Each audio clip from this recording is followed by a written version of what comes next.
విషయం ఏందంటే, అర్జునుడిని గూడా వదలకుండా కృష్ణుడు ఏమేం చేశాడు, దాని సంగతి ఏందనేది దాని గురించి చూద్దాం. తర్వాత మీకు ఇంకో విషయం చెప్పాలా. ఈ రుచ్చ మనోహర్ దాస్ గాడి అమ్మా, నాన్న వాడి వంశం మొత్తం గూడా ఇప్పుడు నరకంలోనే ఉంది.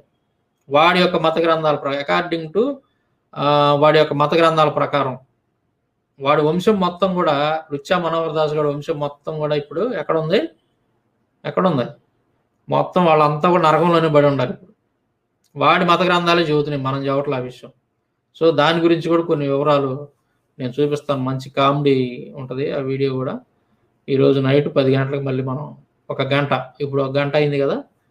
ముగిచ్చేస్తాను నేను 2, 3 నిమిషాల్లో 2, 3 కామెంట్స్ చదివి. ఇదనమాట. ఇలాంటియన్నీ గూడా ఎదవలను ప్రశ్నించండి. మా గ్రంథాల్లో జంతు బలులు లేవు. మా గ్రంథాల్లో ఎక్కడ అలాంటివి లేవు. బైబిల్‌లో పాత నిబంధనలు యెహోవా దేవుడు చూడు ఆటిని బలియమన్నాడు, ఈటిని బలియమన్నాడు అన్న ఎదవలందరికి గూడా ఇప్పుడు నేను చూపించిన రిఫరెన్స్‌లన్నీ